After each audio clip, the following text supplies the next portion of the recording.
Soldiers, sailors, airmen and women enlist in the armed forces for many reasons, including a sense of duty, patriotism, the adventure, travel, and adrenaline. When service members are injured or wounded and can no longer perform their military duties, they quickly find themselves removed from their team, no longer serving the purpose for which they trained. I came back from Afghanistan in 2013, and it was kind of a trial and error of finding out, after the military, what's next in life. Motorsports offers an opportunity to regain that sense of identity within a safe, fast-paced team environment, providing a renewed sense of purpose. Like in the military, in motorsports the goal is in accomplishing the mission, winning as a team, collectively celebrating the successes and supporting teammates through the losses. Operation Motorsport also offers virtual engagements and recovery opportunities through an iRacing league, engaging beneficiaries in a safe, competitive environment from the comfort and safety of their home. Operation Motorsport believes in the power of team, identity, and purpose.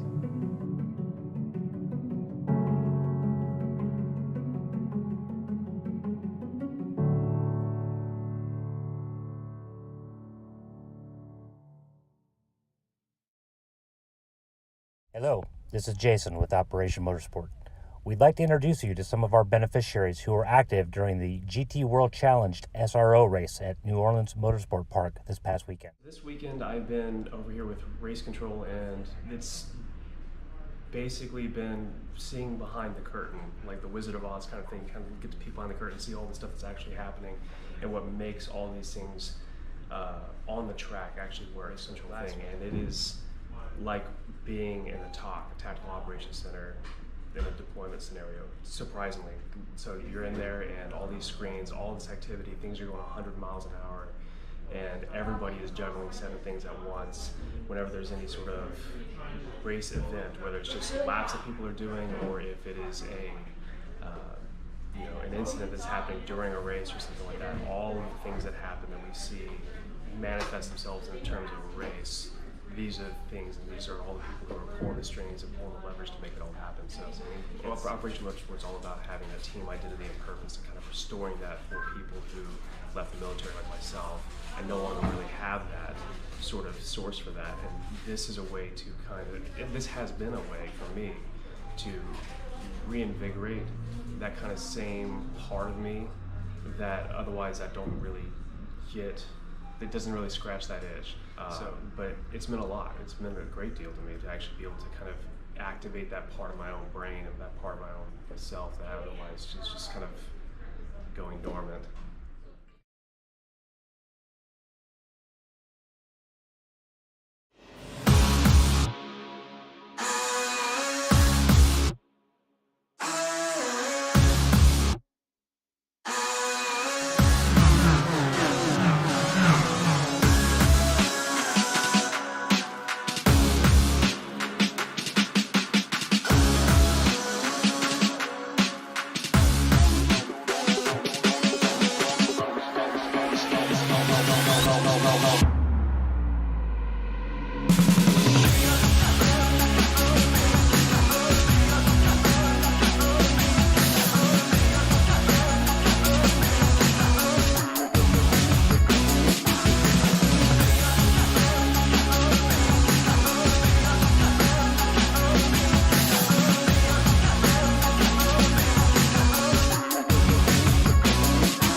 Good evening, race fans, and welcome to Podium Esports coverage of the 7th round of the 6th season of the Operation eMotorsport iRacing League, live from iRacing's virtual Long Beach street circuit in Long Beach, California.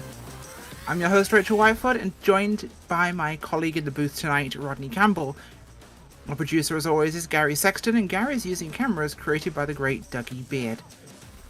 Well, it's been an interesting season so far, Rodney. We've had some great races.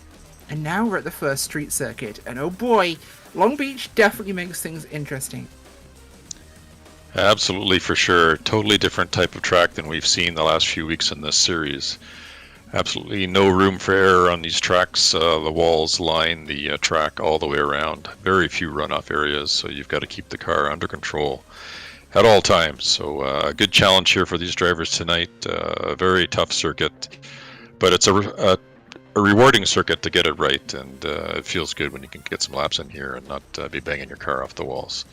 So we'll see how these cars make it out through the evening here. We got two different classes tonight, big differences in speed, some very tight parts of this track, and then some very wide open parts as well. So a really good mix of tracks, and it looks like we have some good weather, nice sunshine on the track tonight. So the track temperatures probably will be rising a little bit as we go through the race, and could make things a little bit more slippery for the drivers as we get towards the end of the race. It certainly is. And don't forget, we have two different car classes and 4 different race fields in tonight's event, as always. We have our pro drivers, who are either competition license holders or above 1900 iRating. We have the pro beneficiaries, who are beneficiaries of any of Operation Motorsport's programs.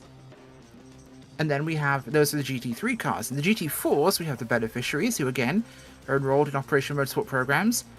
The coverage is, the participation is covered for them.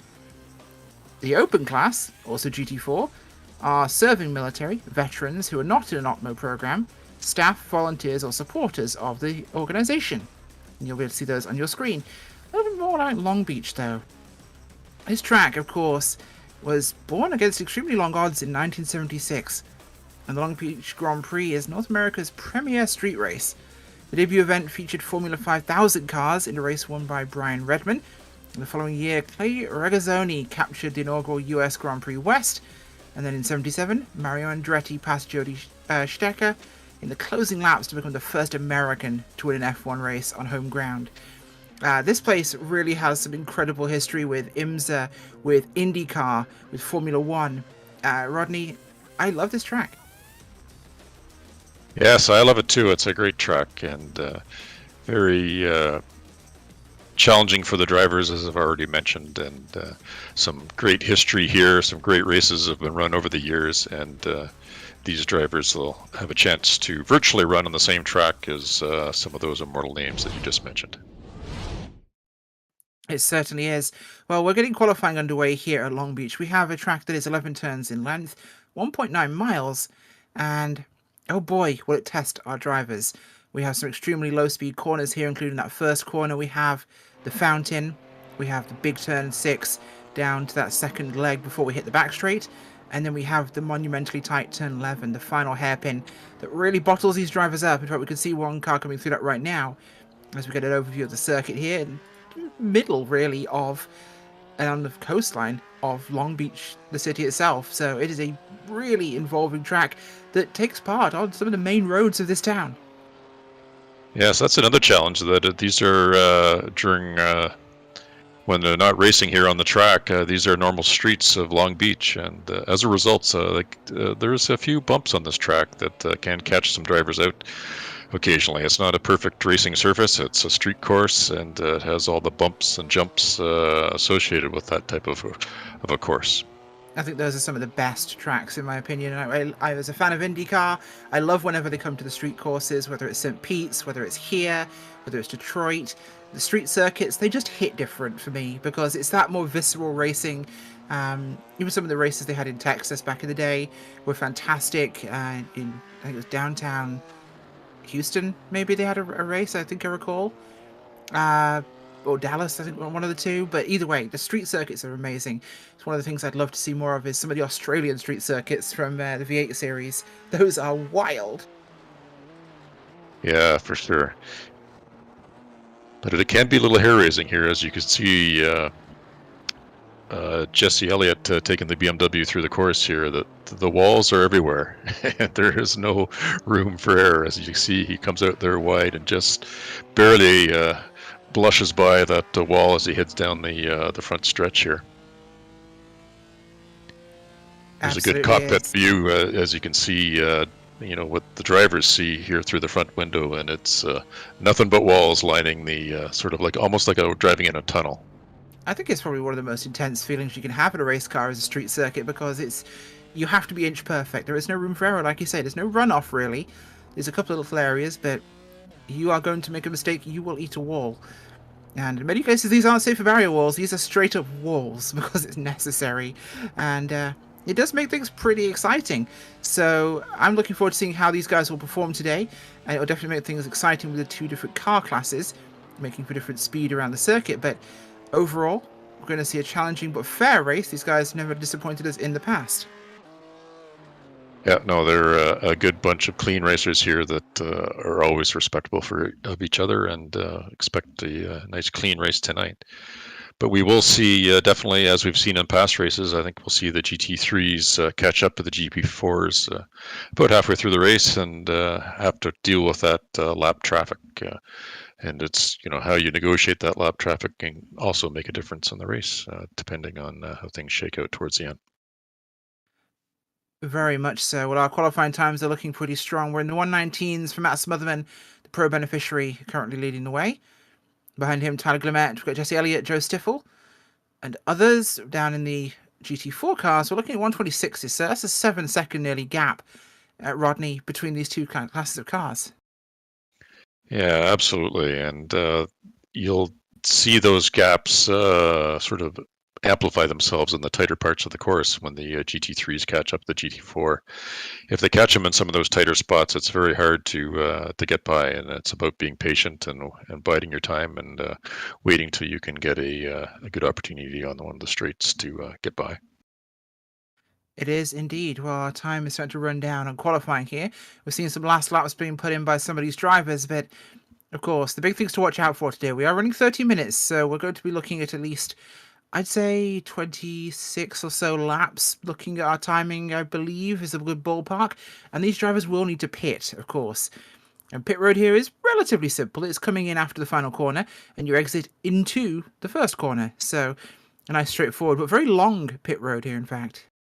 Yeah, very long pit road, so it's important to get your entry right, and be careful about speeding coming into the pits. The entrance can be a little bit tricky. It's right after that, I believe it's turn 11 hairpin, and it's sort of just a hole in the wall you got to sort of deke into and then into the pits, and it's sort of the road that runs parallel to the front straight.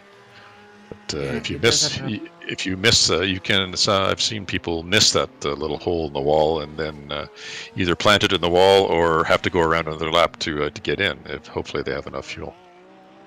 That will also, of course, be a big consideration in how that takes place. But obviously, still plenty of time here to go before we get down to the brass tacks of racing tonight. Looking at this, we've got 1:40 left of the clock. So time for these guys. And this onboard camera view is wonderful here with Smotherman, current pole sitter overall. It's a very visceral experience. It's getting on the brakes, it's hitting those bumps, it's riding those curbs. It is an aggressive, it is involving, physical driving experience. Compare this to somewhere like COTA or Silverstone or VIR, where it's a smooth, perfectionist racing experience. There is a level of gritty, almost street fight kind of, and it feels, again, street is appropriate here, but it's a street fight rather than a boxing match. You are getting down and dirty, fists are flying, broken bottles are involved. It's going to be bloody, and there's no way around that. Yeah, you're certainly tired after this race. Again, with the bumps and with the walls on the outside, it's there's a tight grip on that steering wheel the whole way around, and at the end of it, it's a good workout, this track, when you're running on the edge and trying to stay off those walls. And notice as like some of the cars go around here as well, you'll see some permanent marks on those walls where cars have scraped by, or many cars have scraped by on the outside of some of these corners. Our wonderful social media guru, Cameron Obenon, who you can keep an eye on with the various social medias for the series and for Podium, of course, throughout the race, is suggesting we need to have Nashville and St. Petersburg in iRacing. I would endorse this 100%. And a couple of the old retro ones that don't exist anymore, because that'd be fun, but I guess scanning those is a little harder when you haven't got the place to actually go to. But here we are. We go to our rundown for the starting grid. As the pace car sets up ready here, let's go through our running order. Matt Smotherman's leading the way today with 119.774. Tyler Guillemette in second there with Jesse Elliott, Joe Stiffel, Ed Nelson, Martin Wallace, Hunter Reeve, and Nate Stacey Field GT3 Field. Behind them, for the Open and beneficiaries, we have Kyle Smith, Philip Carrillo, Matt Ayotte, Brian Winker, Jake Porter, Rick Haslett, Brian Knight, and Elliot Whitfield. A good field to go through here. But let's get ourselves ready for a good lot of action tonight. It is a small field, but it is going to be smaller when we're done with this. People will not all survive. Yes, it's rare that everybody makes it through this unscathed, but I'm sure these drivers will try their best tonight. Also on the start, with a rolling start here, that hairpin at the very end of the course and the start of the start-finish line can also be a little bit tricky to get through, especially if the cars try and take it too wide. And we've seen many races in the past where there's been incidents or blockages there as the cars try and get their way through onto the front straight. So it is indeed. And don't forget, this is also where the Toyota Celebrity Race takes place during the IMSA weekends. And you get to see a bunch of Hollywood celebrities and kind of almost celebrities jump behind the wheel of a race car and go running around this track, which is always hilarious because they're very incompetent. But it's always fun. As we get our field organised here to get going, the GT3 field is ready to kick it off tonight as we come down the long, curving front straight, that main road. Green flag flies and we're away. It's a big jump by Reeve and Smotherman and Guillemette.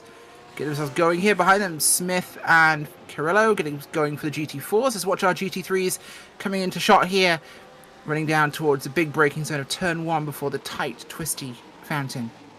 Oh, big dive from the outside. Woo! I think that was Nate Stacey at the back. He was like, hold my beer, here I come. It wasn't. It was, if I can look at the number there, the 996 of Ed Nelson, who just went for it. yes, Hunter Reeve got a good jump here on the start as well. Elliott is out. Big damage. That was turn 4. He lost the back end, spun around, and got collected out of the car, and there are bumpers flying. Yeah, that's not good. Oh, he pulled into the racing line.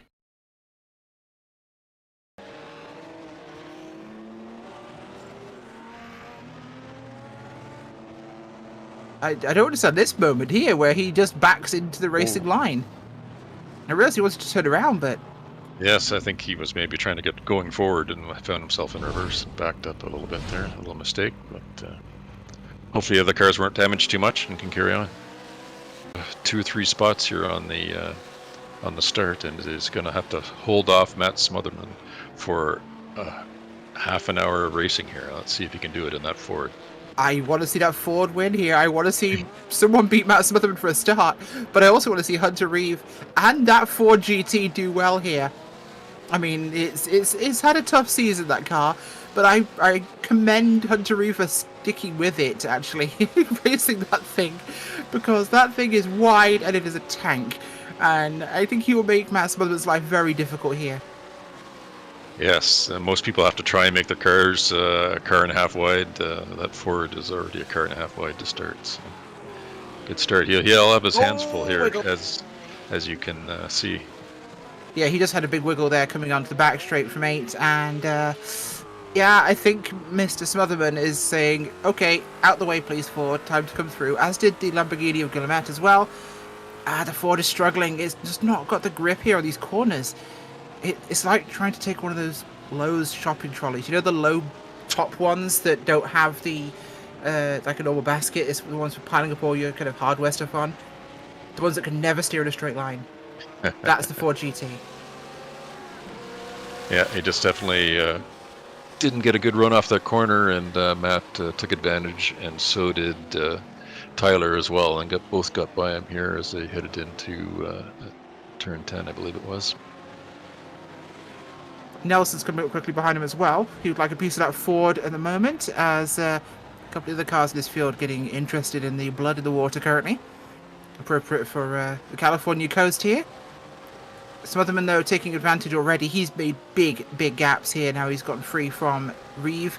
He's gapping Guillemette out front again. Can anyone stop him? We hope so. Tyler Guillemette's internet says I'd rather stop him instead. But we'll see how that one goes. Stiffle on the rear of this group as well. The 003 working the back of Ed Nelson. Looking back, though, Matt Ayotte is working his way forwards here. He's gained already on Brian Winker. And he's going after Philip Carrillo. So we could see our lead beneficiary driver taking the lead of the GT4 cars relatively soon. Yeah, he's got the bit between his teeth here and is taking a bit of a charge. As you can see the car in front of him, and that's always a good thing to help you catch up. The BMW alongside, he's got the move done. He's through already. It does seem to be some of those more front-engine cars really have the grunt to lean into a street course, I think, is one of those big advantages. They can really use their understeer, to dominate those curbs and get the car turning. So I think there's a stability element really with a car like that. You can be more aggressive in how you drive it without worrying about the back end. Yeah, for sure, because oversteer is the enemy here, as we saw earlier with one of the cars getting turned around. Because once you get turned, it's very hard to get turned around again. Sometimes it takes a 3 or 4 or 5 point turn to get yourself pointed in the right direction, which is never good when there's a lot of traffic around. No, not at all. It's much easier to throw a stiffer car, I think, into these corners than it is to throw a more loose car, just because you can be more predictable in how it's going to behave coming out of the kind of weakest point of the corner, and it does that for them. At the front, Guillemette is still chasing down Smotherman, but the gap is opened. Reeves still holding third for now. Nelson is... Nelson's got through. And so has Stiffle. Martin Wallace now trying to work on that poor Ford that is wobbling one of its trolley wheels as it tries to go. He gives the spot. He's like, no, this Ford is not happy. This Ford is sad, and he's pulling into pit road. I'm not sure whether he's going to be retiring the Ford after deciding this is a terrible idea. But credit to him for trying. Oh, he has damage. Oh yeah, left rear damage on the Ford, so that's why he's come down pit road. Could be an early stop, although we're on 24 minutes in. Not sure. Oh, I saw him slap the wall the previous lap, and so I think he's coming in for some repairs here. Yeah, I think he is indeed. Looking back towards Ayotte, he's chasing down Carrillo, but he's dropped back a little bit here, so we'll see if we can get up there to him. The gap was about closer, but now it's widened. And we have Winker closing up as well. Rick Haslett just behind him. That's going to be one of our fights coming up here. Brian Winker and Rick Haslett. Kyle Smith further back on his own, as we have Reeve back out of pit road. Brian Knight's running pretty solo at the moment. He's doing a good job at the moment. He'll be our second beneficiary on the field. And Elliot Whitfield, the third, is running towards the rear, but he's making a move here on a couple of the guys who are around him there. We have one retirement so far. That is Nate Stacey from the Pro Field, who pulled that car behind pit wall to stay. Yeah, we're watching some good fighting here, and you can see how wide this track is in certain places, and then it narrows right down in certain other places. So there is some good opportunities to pass here if you can get run off corners or run into corners. Certainly can. A track that will benefit the aggressive driver, I think, in a place like this. So keep your eyes on that. Keeping up though with Ayotte and Carrillo. They're getting closer. The gap is coming down. Matt's doing a good job here. Both of them driving the BMW though, so it's going to be an equal fight. Yeah, the cars will be equal, but the difference will be what's behind the wheel here. It will, of course.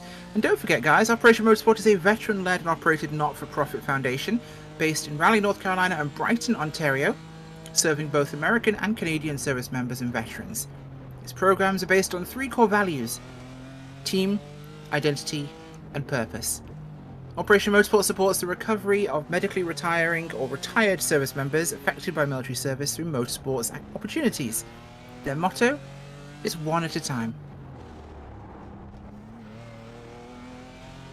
Yeah, good view here from the cockpit of Matt Ayotte's car, and you can see his quarry ahead of him as it disappears around the corner, and then reappears as he comes around the corner.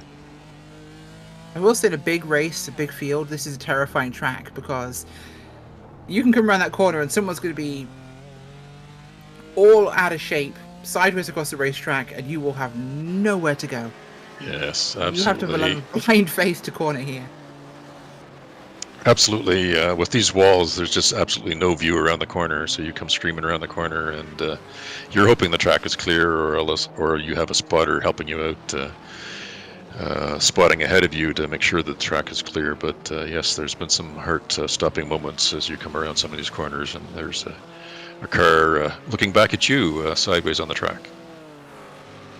And Yes, their of eyes are course. just as wide as your eyes as you come around that corner.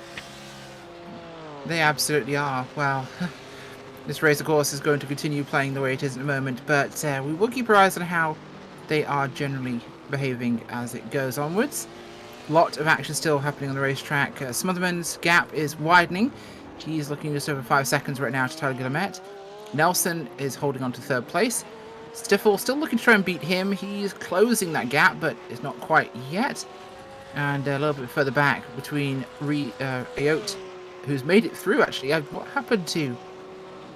Oh no, Carrillo's still out front of him, sorry, I do apologise. The gap has broadened slightly for Felipe Carrillo. But behind them, it is still Haslett and Winker, who are probably our closest field. Yep, and we got a nice view here of Matt. He's certainly the class of the field tonight here. He's once he got by once he got by Hunter Reed, who jumped out on him on the start, he's been leaving the gap and increasing that gap as he goes here. He's got this track dialed in, and looks like he's the man to beat in the GT3 class tonight for sure. But as these walls can attest to around this track, anything can happen. So it's no matter how big your lead is, that lead can evaporate pretty quick with a big smack into the wall. So you got to keep these cars under control and keep it clean and keep it off the track for the entire 30 minutes. Definitely do, of course. No real easy way to not have a terrible time of this race if you make a mistake there. But of course, things will always go onwards with the drivers, and we need to make sure you're keeping an eye on where the action's really happening. And that's still going to be amongst those cars we mentioned a little bit earlier. This track does tend to separate our field sometimes, so when we do get battles cropping up, we keep an eye. Winker and Haslett right now getting closer and closer. Haslett nearly had an opportunity there through 5 and through to 6 here, but it's not quite close enough. He's still looking. He's getting a little loose himself. Although he runs to a wide run there as a defensive line taken by Winker. Losing some speed in those corners. Yeah, not quite taking the right angle can lose some speed, and then that's important with these long stretches after these long straights after these corners. You want to be able to maximize that speed coming out of the corner more so than going in. But these two have been fighting pretty hard. I think they've already swapped positions at least once already in the race, and Haslett is looking to decrease the gap and make a move here. See if he can put some pressure on Winkler and get him to make a mistake, and then be able to squeeze by him.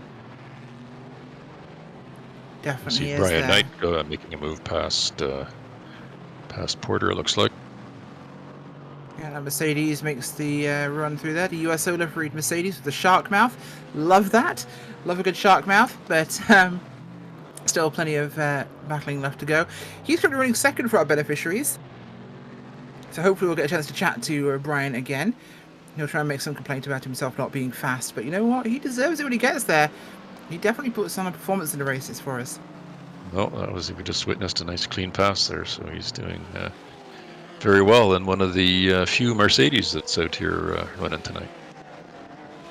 And I always love to see a good Mercedes in these fields. They are my favourite car in the GT field, so it's always good to see.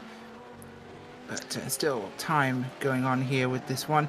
We're looking at about 16 minutes in here, so I wonder if it's about time for our beneficiary spotlight, Rodney. Sure, why not?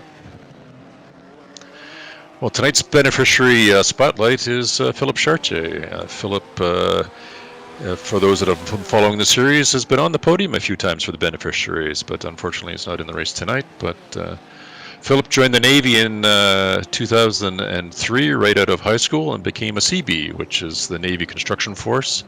So he actually, even though he joined the Navy, never actually served on a ship. Philip was an equipment operator using a big heavy equipment machinery, retired as a petty officer second class. He served from 2003 to 2010 and was stationed in Gulfport, Mississippi. His first deployment was in a quarry off the coast of California, and in 2005 to Hurricane Katrina, I should say that, right? And then was deployed to Iraq, where he celebrated his 21st birthday over there. Then he went on to Kuwait, and then in 2008 to 2010, he was in the recruiting side of things in the Navy. Philip says he loved his time in Iraq. Things were simple. He stayed alive and did his job and learned a lot and had some crazy times. Never had too much action, but he did take some mortar fire and sniper fire more often than he'd like to admit. He just completed his master's this last spring and earned a football national championship ring as an equipment manager in 2018. He's currently working as a STIDA at an aftermarket company for Ford Mustang Performance Parts in South Georgia. He has a wife and 2 awesome dogs, and he also has 2 kids from a prior marriage. And he spends a lot of time on iRacing and doing car events in his Mustang. And he says that iRacing has helped him and gives him something to look forward to.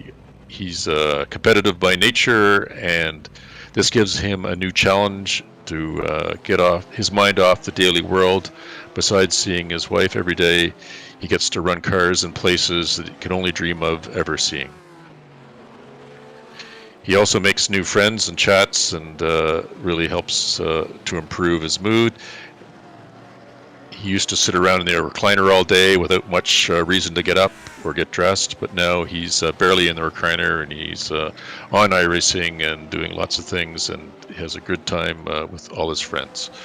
So that's Philip Chartier, our beneficiary spotlight tonight. Wonderful to hear. I always love hearing about the beneficiaries that Operation Motorsport helps with their programs. They do an amazing job. Out now the track at the moment, Smotherman's gap is 8.1 seconds. Once again, he's run away. He always does that, doesn't he? He always ruins a good race commentary by just not battling anybody. At Nelson's second, we've got Guillemette who's pitted. He's further back now in the running order. We've got Martin Wallace on pit road himself as we're seeing the pit stops happening. Nelson's currently running second. Reeve is struggling. He's back in 6th place. Matt Ayotte finally made it ahead of Philip because he entered pit road. So we'll see where they'll come out and whether or not Matt can use this difference to gain on the track. Yeah, the pet cycles can definitely make a difference here, especially when the cars are close. No, we certainly will. Let's see what happens though when they run around here, because Philip is coming out onto the track, which means we need to wait for Matt to pit here, which might be this lap by. We'll keep our eyes on this and see where he'll come out relative to his competition in the event tonight. Currently running down the back straight there, and Nelson's going to pass him quite easily. Different class, of course, not going to be really actually fighting for anything here. This latter part of the track is probably the hardest, I think, here, Rodney. This big right into the sweeping immediate 180 left, and then as you're about to exit, you can't stay wide like you want to. You have to get really far over to the inside, almost hug the apex line all the way through for 11, the slowest corner on the track, the hairpin. Yeah, that hairpin it's tough. It's a lock-to-lock type of turn. It's very, very tight for a racing circuit. It's probably one of the tightest hairpins in any circuit in the world. It's just crazy to try and get a car around that. It's almost rally race sort of tight hairpin. almost want to throw some e-brake in there and spin the car through the corner, but Yeah, absolutely. great That's with what you need almost to get around those corners, especially as the front tires, where we can see a lot of problems with people trying to overcook that corner and getting into the wall on the outside. So it's a very, very slow corner, but it makes this part of what makes this track so interesting. It is indeed Guillemette moving through there on Wallace, but has he got his lights on really in the middle of the day? Big bright lights on the Lamborghini, just to be Lights. slightly extra obnoxious. Just lights for safety. That's right. Oh, Looks like safety, sure. He's got his rally lights on, the whole set on. The whole lot is on. He's one of those guys that sits behind you with the high beams on the whole way down the highway because it's dark out. I'm kidding. I Probably not. think it's fitting with the Lamborghini lifestyle, isn't it? It is, yes. It's loud, it's brash, it's out there, it's silly, it's Italian.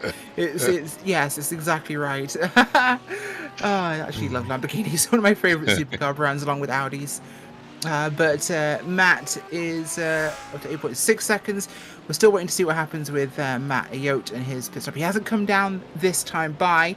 Smotherman's on pit road from the lead here. We'll see where he cycles back through and whether that changes or not. He has got time to play with, though, so he can be quite casual about this whole affair. Yeah, I think he can grab a cup of coffee and still come out in front here.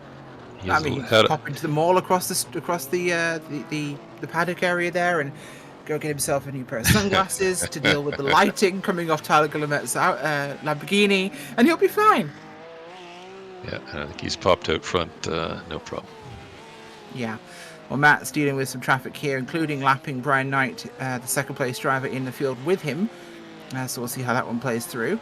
But it's, wow, even the leader from the GT4s has lapped the GT4 field. So quite a busy race around here. I will say, this is one of the tracks where you do see the biggest separation in lap times, just due to how difficult this can be. We have times here all the way down to the 130s in qualifying, from 119s at the top of GT3. You will see a distinct difference in the driver's performance, just because it is hard.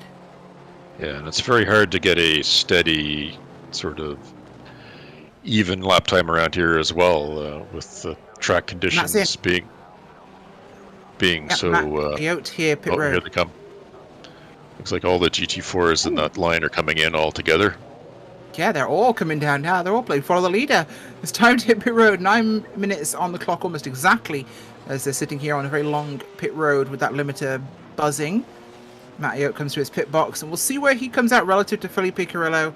It's not a direct race. They're in open and beneficiary classes distinctly, but let's be honest, they are always competing with each other in terms of who takes the top position on this. We know Matt's out of his box. He's running here. Where will he come out? He's waiting so long to exit that pit limiter area. It's going to be close. Here comes. Close. Oh, there he goes. Yep, Carrillo got straight through there with a big margin, actually. Oh, wow, that was significant. Yeah, that's how long that and agonizing that pit box can be. As you sit there and you can see in your relative that the car behind is just coming screaming down that straight, and you're on the pit limiter waiting for the cone before you can let the car go. Unfortunately, he didn't get out in front of Felipe that time, and it looks like Felipe's got a good jump on him here for the last part of the race. Yeah, he really has. That's a significant gap there for him. Smotherman got back out again after popping into the mall to pick up some new sunglasses and maybe a nice frappuccino. It is California, of course.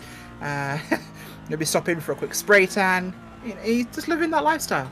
Yeah, here's a good battle here. Joe Stiffel's trying to hunt down Ed Nelson and take away third spot from him. Joe's been following Ed here for quite a bit here, so he's been at some points he's been closer, and sometimes he's dropped off. Yeah, I think he's just waiting for that opportunity for Ed to make a mistake. Ed's a pretty steady driver, though, so I don't know that he's going to make one. Joe's going to have to force his way in there to try and make up that position. Yeah, absolutely. He's. Here we see Brian Winkler and Rick Haslett. They've been at it for a while, and looks like Brian has made his way through, or Rick has made us through. Yeah, no, he has, which is what he wanted to have happen, of course. Those two have been battling for Right. quite a while. They're still together on the racetrack, of course, but we'll see. Actually, I no, think that's Brian's probably back in front. No, Brian's yeah, ahead. yeah, Brian's in front. I think this is probably the third time that they've swapped positions here in this race so far. So those guys have been battling hard from the drop of the flag. They're almost in their own little bubble here, in their own little race, going head to toe all the way around the course. You can see Rick Haslett in behind there now, waiting for his opportunity to get by.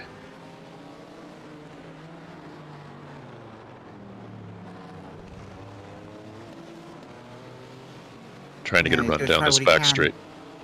He's had problems with this all race long, though, from what I've seen. Rick's car just not wanting to hook up through the mid portion of the corner, and getting that drive off is really seeming to struggle for him. He can stay with Brian. I'm not sure if it's dirty air or anything, but he is struggling to try and find that traction.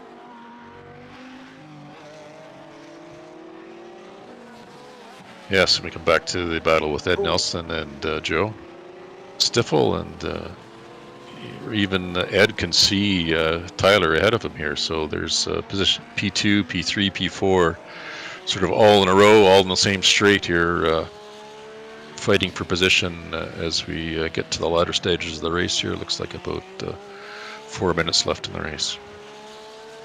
Yeah, there are indeed 4 minutes only remaining on the clock. We'll see if Stiffel can make a move here towards Nelson. And we really want to see if Rick Haslett can find what it's got to get through here, but I think he's struggling with Aston Martin. It's just not quite got that off-corner kind of get down and go. Yeah, I think he's just waiting for a little wiggle or a little bit of a mistake from Brian in front of him, and he'll jump out in front. You can see that he's right on his tail here, trying to get a good run, but Brian is right here is where Brian gets that good push through the corner and seems to be able to stay ahead. Although this time Rick got a good jump here. Let's see if he can, if Brian goes defensive or not. No, it doesn't look like he has enough. Rick's gonna stay in behind him and just bide his time here and wait for a mistake, I believe. I think if anything we've seen today, the BMWs have been really strong here at Long Beach. That longer kind of chassis, that's the scary part. Speaking of BMWs, that is the scary part of this track. That is Matt Ayotte, who just dropped 2 spots here, potentially, over those guys. We'll have a quick replay, see what happened to him. But coming through 11, as we have a black screen, we do apologize. He just lost the back end. Yeah, we'll see him here on the camera. He comes through and takes it too tight, spins at the back end, and whoops. Yeah, just got on the power a little bit early, and then here's exactly what we were talking about earlier. You come around the corner, and then oops, there's a car sideways in front of you. So yep, I'm sure out the corner and whoops, surprise. Brian had a code brown there. I think he did, but this has been a big impact here because this has got Rick Haslett stuck behind him now. So Rick's lost time here, significant time, to Brian Winker, moving Brian up to second place here. Rick's not going to be able to make a move on him. He's too far back now, and he has Matt in between him. Yeah, unfortunately, with the way Matt came out there, he came out right in front of him, and Rick had to check up, and then as he did that checkup, Brian sort of sailed away a bit on him here, and we're seeing a bit more of a gap. Now, instead of Rick having to fight Brian, now he's got to fight his way by Matt. Well, we'll find out. But Matt is our current leader of the beneficiaries, so. Yes, he is indeed. And even with that position, but Rick Haslett manages to find the traction button apparently, because he's managed to get a great run here on Matt Ayotte and finally got a dig out of the corner that he's been hoping for all race. It's just a shame it's now after he lost so much ground to his Brian. Oh no, wait, no.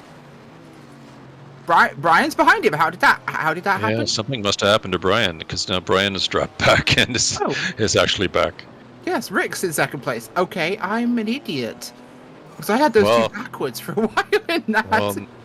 Well, something must have happened to Brian there, and he must have got caught up somewhere. Yeah, I'll take a quick look back myself. I'm not sure we'll be able to get you a replay of this, but we've had a couple of little moments here actually. But Brian definitely. Oh, first corner. He was ahead of them both, into that first corner. This is how I lost track of this. Overshot the corner, had to go straight, had to stop and do a 3-point turn to get going again. That's why he lost it. Oh, wow, that definitely makes a big difference there. And Felipe Carrillo also had a bit of a moment himself. So everyone's getting a bit... Oh, yeah, that was out of turn 2 towards the... Oh, it was a contact with your driver of Rick Haslett there. Got into the side of him and got turned sideways and turned around. Oh, gosh. This has all gone to hell in a handbasket in the last laps. Yes, it's like we've said earlier, this race is never over until the checker flies, because so much can happen here with this course on the street course. And we've seen positions being given and taken due to incidents here. White flag. Oops, we got some action here between Philip and is that Kyle? I believe it could be, yes. Kyle Smith is not in there. That's Philip and Brian Winker, who are now racing for position here. And Felipe is looking for a good move on this one. Try and get himself back up into position to hold on to second, as Rick Haslett finds himself the leader here after the contact with Felipe Carrillo. So this has gone absolutely haywire. We are on our last lap. We got the white flag. And it's changed completely. Who knows where we are? What's happening? The last 5 minutes have been pretty hectic here, especially for the GT4 drivers, and it's completely turned on its head. And Rick, who was 5 minutes ago in fourth place, is now our leader in the GT4 class. Yeah, it definitely is. This has gone completely sideways, and I'm totally fine with that. This is Long Beach. This is what will happen here. You all think it's going to end one way, and then it's like, nah. Had you fooled? Here we go. As I think Matt Smotherman is coming through 11. This will be his last lap. This is a checkered flag for him. Rick Haslett will cross the line, meaning he has another lap in the GT4 field for them to go. But across the line comes Matt Smotherman, and he will take the flag for your pro beneficiaries. Tyler Guillemette comes out of 11 and doesn't crash, so he will most likely take second there. It's a safe bet. Ed Nelson coming up as well behind him with Stiffel and Wallace. Rick Haslett has one more lap to go still, as does Matt Ayotte, Brian Winker, and oh, did he stuff it? No, he didn't. That was a different car entirely. Felipe Carrillo is not showing us on track. Kyle Smith is coming out the final corner. He will cross the line, I believe, this time. But just about half a lap remaining for your GT4 leaders.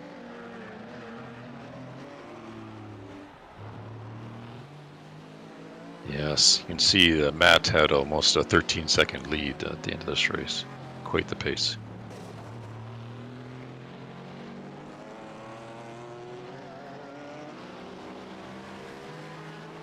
He certainly has indeed. Well, coming through now, Rick has only a couple of more corners to go, and he'll take the GT4 win today, which will be exciting for him. Right behind him is Matt Ayotte, the beneficiary leader there, in second place overall for your GT4 cars.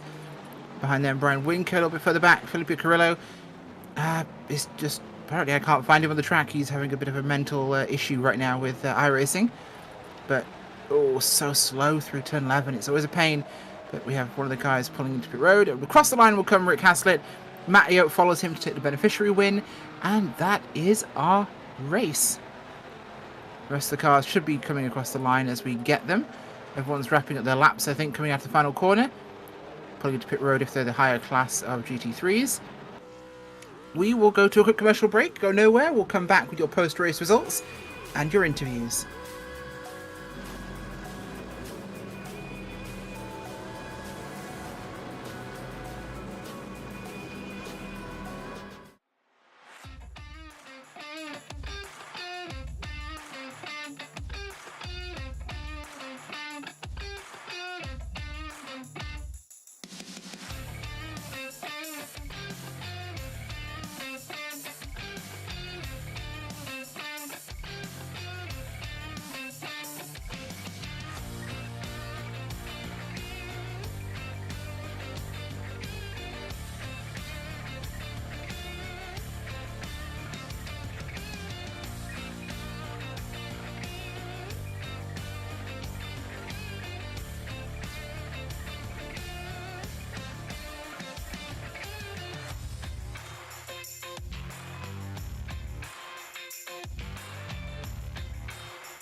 Welcome back, race fans. We're back here at Long Beach with the end of round number 7, and we've got your post-race results. Matt Smotherman won. Well, I'm shocked. The pro beneficiaries. Tyler Gunmatt in second place with Ed Nelson in third. Joe Stoffel fourth. Fifth was Martin Wallace. Hunter Reeve was sixth place with, I believe, Jesse Elliott and Nate Stacey coming in behind those two. From our open field, Rick Haslett takes the win with Matt Ayotte in second overall for GT4, but the winner in the beneficiaries field. Second for open is Brian Winker with Felipe Carrillo in third. Fourth is Kyle Smith. Jake Porter is fifth. Behind them, of course, we also have Brian Knight taking second for the beneficiaries and Elliot Whitfield in third. Well, without further ado, we're going to have a little party tonight because I'm feeling spicy, which is a bad sign. So we're going to have the Duel of the Matts. As I bring in Matt Ayotte and I bring in Matt Smotherman, it's the Great Matt-Off. Okay, so we're going to do this a little differently tonight, guys. I'm feeling in a good mood. So that race turned on its head towards the end there. Matt, you saw it. Oh, this is confusing already. Mr. Ayotte, you saw this firsthand with the chaos happening around you. Mr. Smotherman, you did not see any of it because you were off in the sunset somewhere. I believe we saw you at one point pull into pit road for your service, jump out of the car, run into the mall, and come back with an iced frappe. Is that correct? Yes, it was an iced frappe though, because it was really hot out there. But yes. Okay, how was the race at the front of this thing, dealing with traffic, which was the biggest issue I think for you here? I thought it was going to be a lot worse than it actually was, but the GT4 traffic did a really good job of managing things coming up from behind them and stuff. I didn't really run into too many issues, and thankfully there was enough cushion to where when being patient was the wise call, I had the freedom to be patient, thankfully, and everything worked out okay. I think there was one hairy moment coming down the front stretch. I think it was third and fourth who were battling it out, and one of them kind of moved, and I thought that I was about ready to take out two different cars, and fortunately no contact was made. So otherwise, yeah, I believe this race turned from one of those terrifying gremlin cats into a Maine Coon in the middle of winter. It got real hairy real fast. But obviously, the track is a tight, confined space where you have traffic is your biggest competitor really in this, whether it's on your lap or not. I will quickly jump across to the other Matt Ayotte, who won for the beneficiaries. Matt, speaking of hairy, it seems like you brought your hedge trimmer because it got really bad around you tonight. I think I just had that one real incident there at the end. I think it was like the last lap. Came in a little too tight on the steering wheel, and I tried to clip that apex a little too hard, and it over-rotated the car. But I held my composure at least, and so I was able to get back into the fight pretty fast. Overall, it was really good. I like the way that the track, I find it's so tight, it's so technical, that you just have to have your steering down. You can't be oversteering. You got to really make sure you're not asking too much of those front tires. Yeah, absolutely. It's definitely one of those tracks where it will punish you for the slightest error. But it seemed like around you tonight there was a significant amount of chaos happening with the open class drivers who all were desperate to not face the right direction. Yeah, I did some AI practice leading up to this there, and I noticed the AI was a little crazy too. So, it's not a fault of. It's a really technical track. It's no fault of anyone else really. It's just really difficult, and when you're trying to push, especially, I watched Matt go around a couple times when he passed me, and he just uses so much of that track, and he pushes it so wide. I try to do the same, and sometimes it catches you. Yeah, it certainly does. And I want both of you to tell me your favorite corner at this track. Smotherman. Smotherman has to go first. Oh goodness. I would say turn 1 because, turn 2, whichever one you would actually number for the fountain. Because when you come around that corner, you're trying to manage it and maintain so much speed, car slipping just a little bit, and then you're gassing it before you necessarily see full clearance around that, and you're just brushing up against the left side of that wall. It's really fun to go around there. Other Matt. I gotta agree that fountain turn, the way the car just hooks up if you just get that right side on that curb, it just feels nice and flowy, and it just gives you a real sense of accomplishment when you go around it real good. Oh, both Matts seem to agree that a fountain turn is one of the best ones. I think I agree with you too. It's probably the most beautiful turn on a racetrack in the world, short of some of the ones at Monaco. But I'd like to start with you this time first, Mr. Matt Ayotte from the beneficiary class. Who would you like to give a shout out to and thank? Again, I just like to thank the beneficiaries that are, we got a lot of beneficiaries that are stepping up and doing extra activities, and they've gone through the program and done some extra work. They've gone through and done the live events, and now they're helping out and they're doing all the extra stuff. We got Hunter, who's putting on endurance racing that he's putting together for some of the other beneficiaries once they graduate from the live racing program. And then we got other guys that are stepping up and taking part in the sim racing and endurance, and Adam Poppenhaus, he's putting in that extra time for being one of the beneficiary points of contact at live events. And so it's really great to see that not only is the family growing, we're getting new beneficiaries, we're getting people that are coming out having a good time, but we also see that legacy growing on and keeping on the the mission statements and the vision that Diesel and Tiff brought forward. Very well said. Other Matt. Well, that was really well said. I was going to say something along those lines, but it wasn't going to sound nearly as nice. So I would echo what Matt said, and then I guess I would just shout out and thank you guys there at Podium for continuing to be here every single week and giving this lively, enjoyable commentary and giving everyone a chance to kind of enjoy this experience for what it is. And so just really appreciate you guys. So thank you. Oh, we appreciate you guys, and we'd always love to be here every week. Matt Smotherman, Pro Beneficiary winner tonight, and Matt Ayotte, the Beneficiary winner tonight. GT4 and GT3 field winners. Thanks for joining me, guys. Thank you. Thank you. Thank you very much. And now the Matt segment is over, we have Rodney standing by with Brian Knight.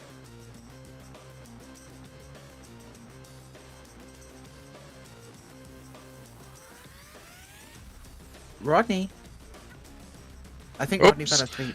No, I fell asleep there. I was on mute, sorry. Welcome, Brian, and thanks for joining us here in the booth. Congratulations on your second place finish. Oh, thanks. It was quite tasty today. Yeah, you haven't driven on all the events, so you picked a good event here to come to Long Beach. How did you find driving the street course compared to some of the other courses we've driven this season? Yeah, I would say this is definitely the fastest course. I didn't really even get the chance but the 15 minutes of practice before the official session. I was able to find good time in practice. When I say good time, I'm talking my good time. But I was able to find some time, but then I just could not replicate it in the race. One, because I'm either being lapped, or two, because there are consequences for pushing it a little too hard. So, going into turn one, I had a nice little spill. One, because I was probably pushing it a little too hard, and two, I was really nervous that Matt was getting ready to run me over. So. Yeah, for sure, and that's we talked about it a bit during the broadcast, but running this course is almost like running in a tunnel with the walls so close around you, and you absolutely one whack of the wall can certainly ruin your race, but you managed to keep it together for the most part and came home with a second place podium finish. So anybody else you'd like to shout out and thank? Yeah, obviously you guys, Operation Motorsport, the USO, for allowing me to run these races with their livery, and then my wife. And then one unexpected thing from these races, I got into iRacing through the USO, but my kids, having been deployed so much of my career, this was a chance for them to sit down and really, I'm a techno idiot, so they were able to sit down and show me what iRacing was, and this is a chance for us to bond. So I really think Operation Motorsport for putting this on, because it's allowed me to reconnect even more with my kids. So big shout out to those guys. Well, that's great. Thank you very much, Brian, and hopefully we'll see you next week at VR. Absolutely my favorite track. Cool. I didn't say Happy I'll be to- fast. I just said it's my favorite. Oh, you've set it up now, so we're expecting big things next week. Okay, thanks, Brian. With that, we have Elliot Whitfield, our third and final podium finisher tonight for the beneficiaries. Elliot, very busy race tonight. The track seemed incredibly hectic, like Long Beach traffic. This is my first time running it in a race. So after my initial start, where I had a few hiccups, it was just trying to turn laps and just trying to watch out for the traffic, guys coming through in the fast cars, pretty much. Obviously, this definitely brings a different level of kind of racing style to the series. Do you think the street tracks are a good inclusion? Yeah, something I hadn't. Well, for one, I've actually seen the track in person, but actually trying to race it is something different. This is only my second season doing the Opmo League, but it was interesting when I was doing my own practices, just trying to learn the track and everything. It was just trying to make sure I didn't hit the walls and all that stuff in practice. So it was just a little interesting compared to what we've been doing. Yeah, it certainly is that. Anybody like to give a shout out to or thank you here? For one, Operation Motorsport for just giving us this outlet to be able to do some online racing, sim racing. The other beneficiaries and other supporters who actually come on and race with us. And then I know she's not watching right now because she's out of town and whatnot, but just for my wife for supporting me getting into this and letting me have these nights to get on here and race and stuff. Awesome. Well, thank you so much for being here. Thank you for, congratulations as well for third place tonight. And we'll hopefully see you very soon again. All right, thank you. Elliot Whitfield coming home today in third. Well, folks, that is unfortunately all we've got time for tonight, which is always a shame with this series. I absolutely love being here myself. Thank you to the series partners of Operation eMotorsport iRacing League, iRacing, and the USO of North Carolina. For Jason Leach, Diesel Loader, Chris Ramirez, and the entire Operation Motorsport team. For Ryan Bauer, Gary Sexton, and John Theodore at Podium Esports, camera builder Dougie Beard, our producer Gary Sexton, Cameron Obernon on social media, and for my colleague this evening, Rodney Campbell. I'm your host, Rachel Whiteford. Thank you so much for watching tonight's broadcast of the Operation eMotorsport iRacing League, and we wish you a good night.